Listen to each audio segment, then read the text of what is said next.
Selamat datang di channel ini. Sahabat-sahabatku yang terkasih, pada saat ini saya bertugas di Novisiat MSC Karanganyar, Kebumen, Jawa Tengah. Novisiat kami ini berada di wilayah Keuskupan Purwokerto. Karena itu, sebagai imam, saya harus memiliki kartu Celebrate sehingga saya bisa melayani permintaan-permintaan sakramen di Keuskupan Purwokerto. Hari Senin tanggal 17 Oktober 2022 minggu lalu saya pergi ke keuskupan untuk mengambil kartu ini, kartu Celebrate saya. Nah, dalam konten ini saya hendak membahas sedikit tentang kartu Celebrate ini yang mungkin saja tidak diketahui oleh banyak umat Katolik. Pertama-tama, saya hendak menegaskan bahwa perjalanan panggilan seseorang menjadi seorang imam Katolik tidaklah mudah. Kami menempuh berbagai jenjang pembinaan untuk bisa menjadi seorang imam. Saya akan menceritakan secara singkat pengalaman hidup saya untuk memperlihatkan betapa tidak mudahnya menjadi seorang imam Katolik. Saya memulai pembinaan untuk menjadi seorang imam Katolik sejak kelas 1 SMP atau kelas 7 di Seminari Santo Yohanes Maria Vianney Somlaki, Kepulauan Tanimbar, Maluku. Karena itu, untuk menjadi seorang imam, saya harus menyelesaikan 3 tahun seminari kecil setara dengan SMP, 3 tahun seminari menengah setara dengan SMA, 2 tahun persiapan di dalam tarekat MSC atau di dalam kongregasi MSC, 4,5 tahun kuliah S1 filsafat, 1,5 tahun pastoral, 2 tahun kursus lanjutan, dan 1 tahun diakonal. Jika semua jenjang pembinaan ini dikalkulasi atau dijumlahkan, saya membutuhkan waktu 17 tahun. 17 tahun untuk menjadi seorang imam Katolik. Kebetulan, perjalanan panggilan saya ini termasuk dalam kategori normal atau standar. Karena itu, lamanya perjalanan panggilan untuk menjadi seorang imam Katolik bisa lebih dari 17 tahun. Pada sejumlah jenjang pembinaan tadi, saya sempat menyebutkan 2 tahun kursus lanjutan.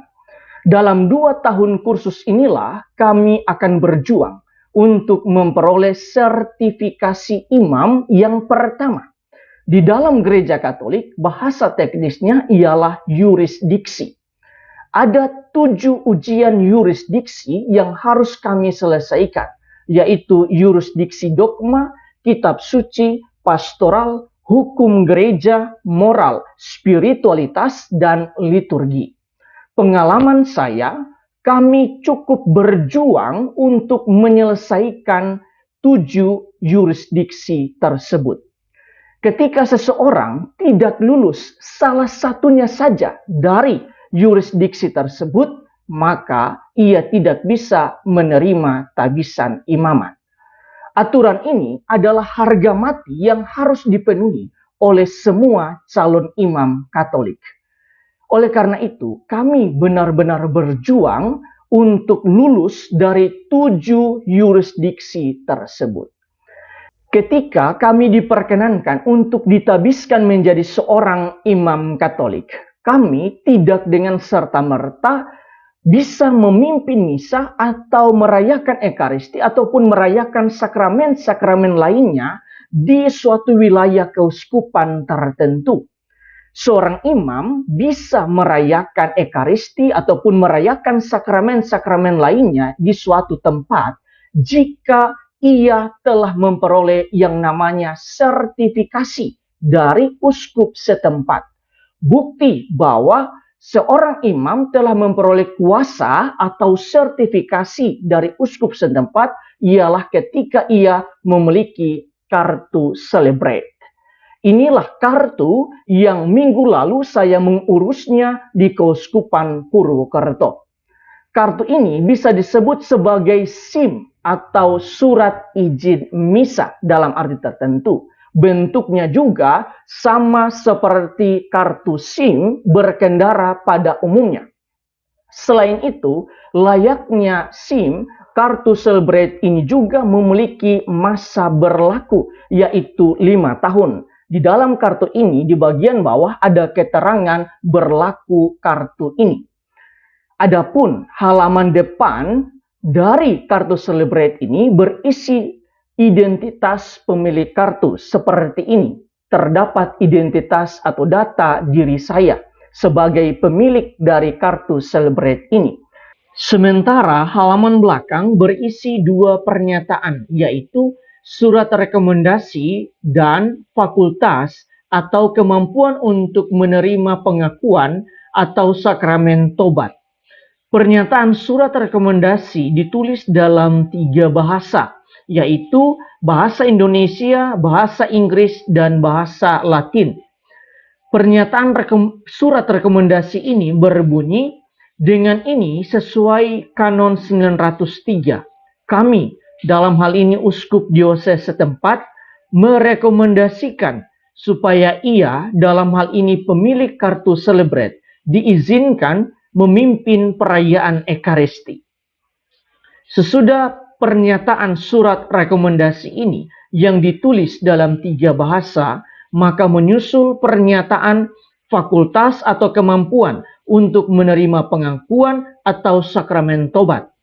Pernyataan tersebut berbunyi, dengan ini kami menyatakan bahwa kami, dalam hal ini uskup dioses setempat, telah memberi sesuai kanon 969 sampai 971 fakultas untuk mendengarkan pengakuan dosa dan memberi absolusi sakramental. Pernyataan fakultas atau kemampuan untuk menerima pengakuan atau sakramen tobat ini juga ditulis dalam 3 bahasa, yaitu bahasa Indonesia, bahasa Inggris, dan bahasa Latin.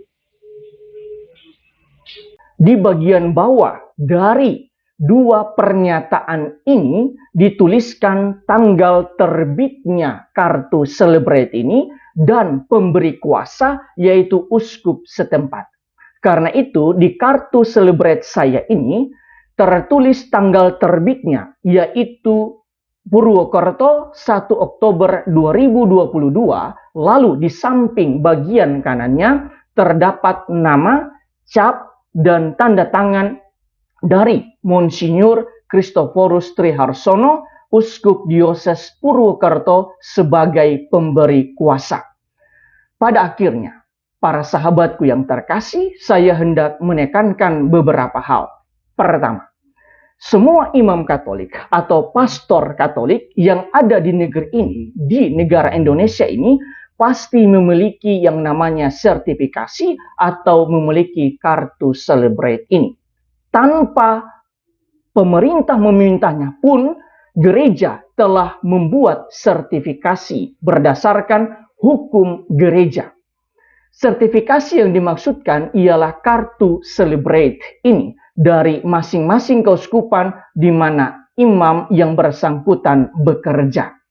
Kedua, seharusnya ketika ada imam atau pastor Katolik, dalam hal ini pastor tamu, hendak merayakan Ekaristi di suatu tempat tertentu, maka umat setempat wajib menanyakan kartu Celebrate-nya.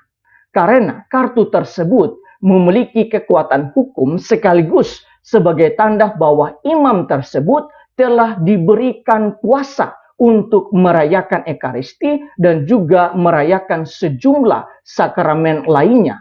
Dengan kata lain, kartu Celebrate itu adalah SIM dalam arti tertentu bagi seorang imam Katolik yang menyatakan bahwa imam tersebut layak dan sudah diberi kuasa untuk merayakan Ekaristi dan merayakan sakramen-sakramen lainnya.